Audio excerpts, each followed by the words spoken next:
এই হিসাবে আমি ওই কোনো বেদাত কইয়ার না, মাদ্রাসার তো পিরিয়ড আছে, কিন্তু আমরা যে এই 4 মাস আইলে বুঝতে পারি ওয়াজর সিজন আইছে আর বাকি ইতনে খার সিজন ইবাদু পৃথিবীর রাষ্ট্র দিলেই কামনি হদুরা তো ফানি রূপের রাজত্ব করে ওদিকে আজকে বড় মসজিদ বয়ান করে আইয়া মসজিদ মানুষের 500 রুপে দেখা হইল, অথচ ময়দানে ওয়াজ করতে মানুষ 200 নাই। আমি বললাম আমি 200 মানুষ মসজিদ দেখা হইল ফ্রি লোক কেন এই টাকা কোনো খরচা করলা পেলা অনুজবা, অথচ এই টাকা বাঁচিলে ফায়দা হইল। তো আমরা এইভাবে যদি আমরা আকাবিরিনে এই সিলসিলা জারি করিয়া দিছই, আমরা যদি এর মধ্যে আনুষ্ঠানিকতা কুসংস্কারগুলো দূর করলে ইনশাআল্লাহ এটা আমরা সমাজের পথ দেখাই হোক একবার ইনশাআল্লাহ।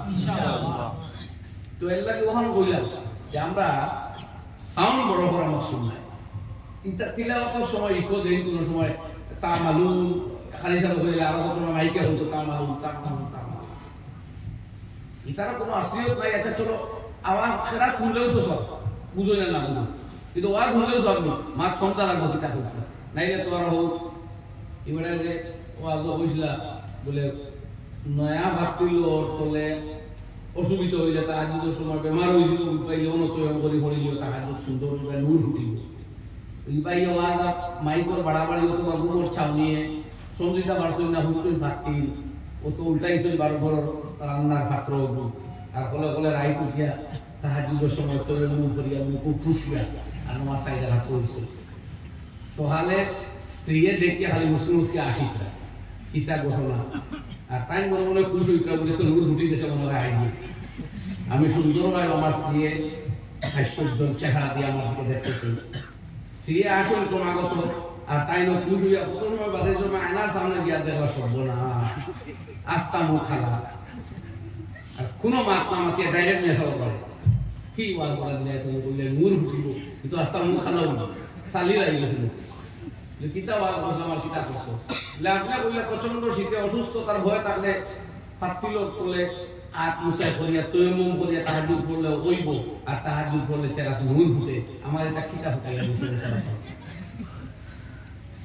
বলে ইন্না লিল্লাহি ওয়া ইন্না ইলাইহি রাজিউন আমি ওলা ফাতলের কথা মুক্তখান কইছিলাম নি বলে কিতা কইছো বলে মা চল্লিশ না ভাই আমি তো কইছি নয়া ফাতলের লগে ইউজ হইছে না ও মাটির তৈরি হইলে হয়তো গুড়া গাড়া লাগবো আর এর উপরে আর দিয়ে তৈমুম হইব তুমি নয়া এটা দুনিয়া করছো না খালি ফাতল হইছো লেখে মাছ ছাড়ি দিছি বলে এখন যদি নূরের জায়গাত চালি লাগে তে ও দোষ ওয়াজ ওলা একজনে শুনলে কথাটা বুঝতে হইব আগা গোড়া মাছ খান সব আর না না বুঝিয়া শুনলে ইয়ে হতো।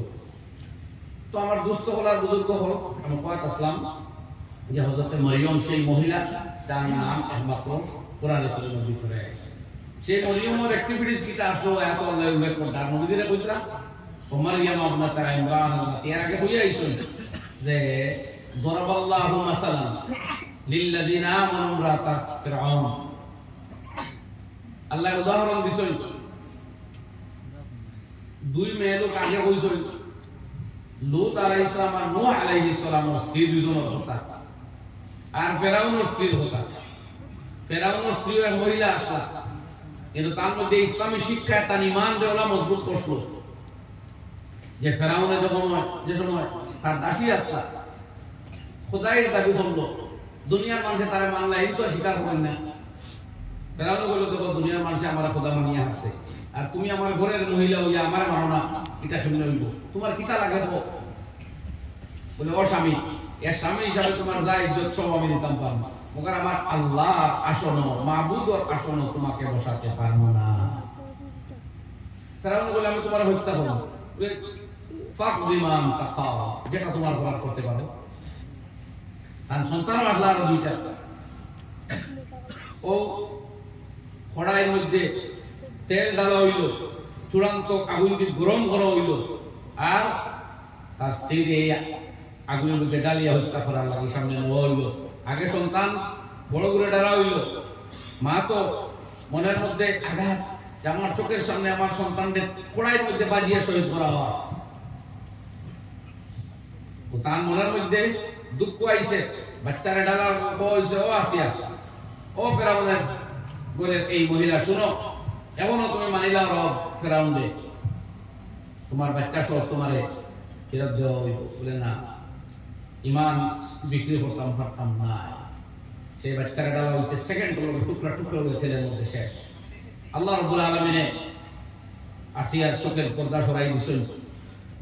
আসিয়া দেখলা বাচ্চা কর ইসবিরি ইয়া উম্মি ফা ইন্না লাকা মিনাল আজরি কাযা ওয়া কাযা, হে মা তুমি ধৈর্য ধারণ করো, আল্লাহ তোমার জন্য এই বিশাল প্রতিদান আর সওয়াবের পথ রাখিয়া দিয়েছেন। সুবহানাল্লাহ। দ্বিতীয় ছোট বাচ্চা এগুলো আরো ছোট, গিয়া মাথা হিলাইয়া দিছে, ওরকম চোখের সামনে ডালা হইছে।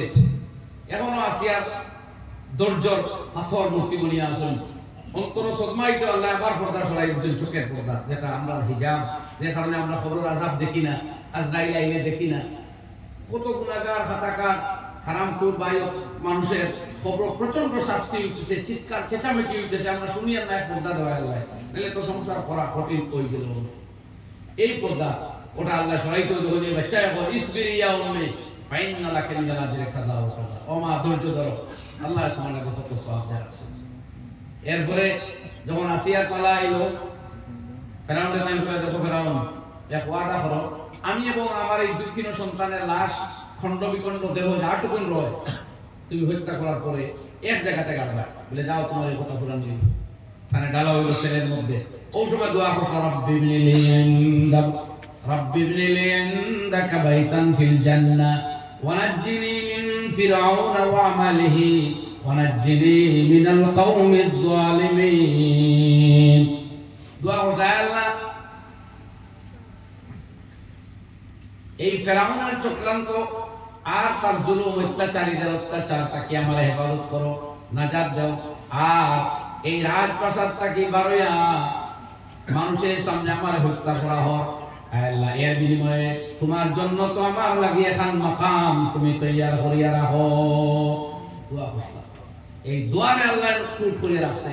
এবং বিশ্ব নবী আখেরি নবী মুহাম্মদুর রাসূলুল্লাহ সাল্লাল্লাহু আলাইহি ওয়াসাল্লামের সুরে যে কোরআন নাযিল করা হইছে, সেই কোরআনও সেই মহিলার আর্তনাদ আল্লাহ উল্লেখ করে দেখাইয়া দিলা, কিয়ামত পর্যন্ত মাসে পাঠ করবে। আসিয়া সেই দোয়া করতে, রাব্বি ইবনি লি ইনদাকা বাইতান ফিল জান্নাহ, আল্লাহ জান্নাত তোমার কাছে আমার এখন ঘর বানাইয়া দাও। ফেরাউনের রাজা তাকে অস্বীকার করায়, তোমার রব বানায়, তার প্রাসাদটাকে আমার বাহির হইল, অন্তত তোমার জন্য তো আমার এখন জায়গা দিল। দোয়া আল্লাহ কবুল করছে। মেরাজ রাতে আল্লাহ নবী আলাইহিস সালাতু ওয়াসসালাম যখন ফিলিস্তিনের ভূমি দিয়ে যাইতা, এক কবর থেকে খুশবু আইলো, এখান কার খুশবু? যে ফেরাউনের যে স্ত্রীর ঈমানের খাতিরে হত্যা করলো, তার কবর থেকে খুশবু আইলো। আমার বুজুর্গ হলার দোস্ত হল, এই ফেরাউনের ঘরে থাকি এই মহিলায় যে অটুট ঈমানের পরিচয় দিয়েছিলেন, সেটা ছিল ইসলামী শিক্ষা, ইসলামী তালিমাতে তার নিয়ে উদ্যোগ পৌঁছাইছিল। দ্বিতীয় এক্সাম্পল হযরত মরিয়ম, জানে ইসলামের তালিমে নিয়া এমন পাক পবিত্র মাসুম চরিত্রের অধিকারী বানাইয়া দিছিল যে আল্লাহ এই মহিলার চারিত্রিক বিশুদ্ধতা পাক পবিত্রতার কারণে আমি তার গড় আমার রূহ হযরত জিবরিল, তার লকবিল রূহ, এই রূহুল আমিন হযরত জিবরিল আলাইহিস সালাম মোর মাধ্যমে কুদরতি নিজামে দুনিয়ার নিজামরে খণ্ডন করিয়া এক নবী সন্তানের জননী বানাইয়া দিয়েছে হযরত মরিয়ম। সেই মরিয়মের বৈশিষ্ট্য ছিল কি? চারিত্রিক পবিত্রতা। আল্লাহ তাআলা মারিয়াম ইবনাতা ইমরান আল্লাতী আহসানাত ফারজাহা, ইমরানের মেয়ে মরিয়ম যিনি তার লজ্জাস্থানে চরিত্রের পাক পবিত্র মাসুম রাখতে পেরেছিলেন। ওয়ানাফাখনা ফীহি মির রূহিনা, সুতরাং আমি তার মধ্যে আমার রূহ ফুঁকে দিলাম। وصدقت بكلمات ربها وكتبه وكانت من القانتين। মরিয়মের ছিল পাক্কা ঈমান, আল্লাহর কিতাব, আল্লাহর জাত, আল্লাহর কুদরতের উপরে তার পাক্কা ঈমান আসলো এবং তিনি ইবাদত গুজার ছিলেন। এই গুনাহগুলির কারণে মরিয়মের ঘরে আমার রূহ জিবরিলের মাধ্যমে ঈসা রূহুল্লাহ, তানো হলো রূহুল্লাহ। সুতরাং যদি ঈসা রূহুল্লাহ হতে হয়, তাইলে আমার রূহুল্লাহ যেন লক্ষ্যপ্রাপ্ত হযরত ঈসা আলাইহিস সালাম তার জন্ম দিলাম মরিয়ম। এবং এই মরিয়মের এই বাচ্চার জন্মের আগে মুহূর্তে খানো যাইছা আল্লাহ কইয়া দিতা, অমুক জায়গা খাজুর গাছের নিচে যাও, খাজুর গাছ যারা দাও, খাজুর ফল বগুলো খাও। আর এর বাদে বাচ্চার যখন জন্ম হইল, পিতৃহীন সন্তান তো মানুষে চিল্লাইবা। মরিয়মে কইল, ও আল্লাহ আমি মুখ কেমনে দেখাইব? বলে তুমি চাইলে তাকে হইল রোজা, মৌখিক রোজা রাখি লাইছো।